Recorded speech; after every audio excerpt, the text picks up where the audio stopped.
When you were talking about the individuals in camouflage with AKs and grenade launchers, where are they getting this type of weaponry?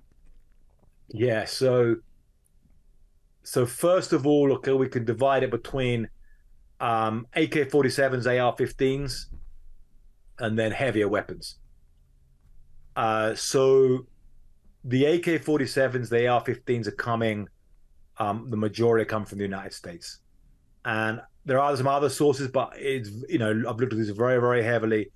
You see how people are buying these guns in the US. Now, they're buying them through straw buyers, you know, which paying people with clean records to go and buy guns. And, you know, the cases are there. I mean, you know, you've got the guns, you know, in, you know, tens and tens of thousands of guns traced directly to stores, to factories and so forth.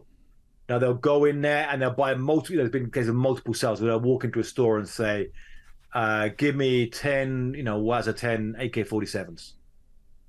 Boom, buy them. Now, they'll do that, and then they'll buy some through private sales as well, some other methods. Now, when I talk to some of the ATF agents about this, they're like, what can really stop this? So one of the problems is that, like, it's not even about introducing new laws, it's simply about enforcing the laws on the books, and they're not being enforced. So whereas like a straw purchaser, and you look at these cases, and there's one case I looked at where a guy bought 10 AK-47s for a cartel in Mexico called the Zetas. They went down to Mexico.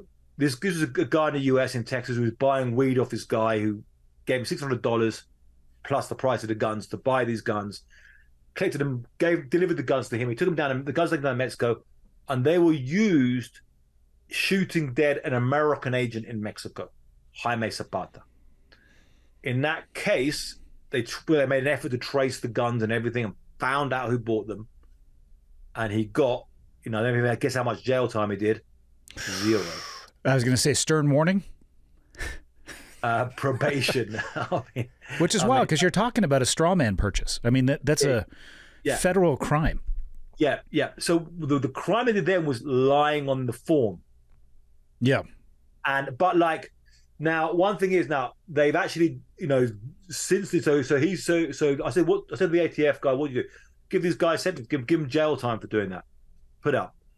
Because also what happens, you get a thing where the ATF agents catch these guys doing straw buying. They say, we've got this, take it to the prosecutors. Prosecutors go, well, why would I bother prosecuting that case for? They won't go and do any jail time. So they try and build up and follow them around and build a big conspiracy case, and then it all goes kind of crazy and goes wrong.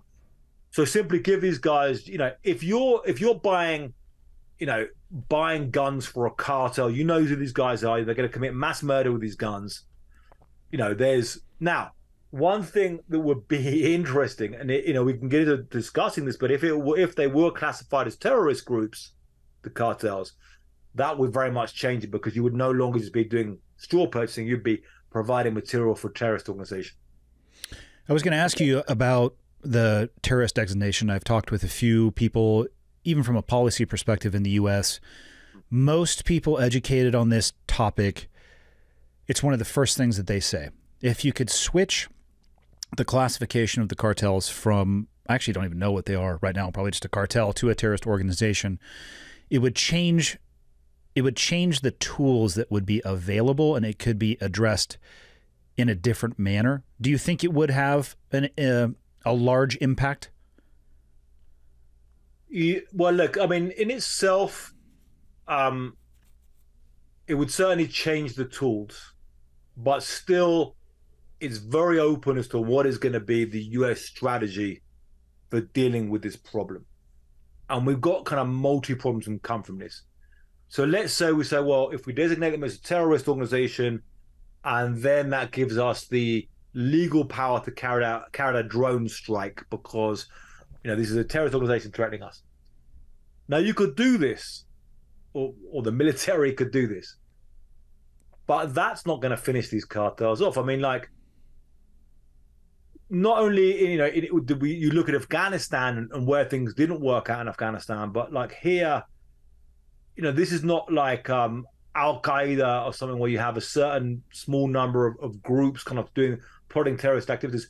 You're talking about an industry with now, I mean, conservative numbers are like, 150,000, 170,000 employees. Yeah. There's a study in science of that.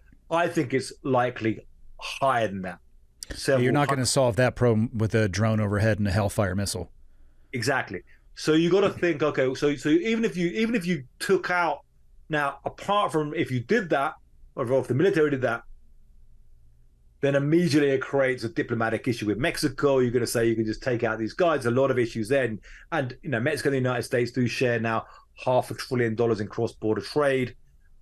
I can understand the frustration of people when you have fentanyl carrying out this level of death in the United States. I mean, don't get me wrong, that level of death should not be happening. That is completely unprecedented. To have more than 100,000 people dying every year of overdose in the United States is absolutely terrible. This is a serious issue. I can understand really there is, big in the United States and in Mexico, big problem with the level of organized crime in Mexico, the level of what they are. And I can understand this being a real concern to the United States and to Mexico. But it's a deep problem. And often, just the idea that this can be solved with a couple of missiles or strikes, I think is mistaken.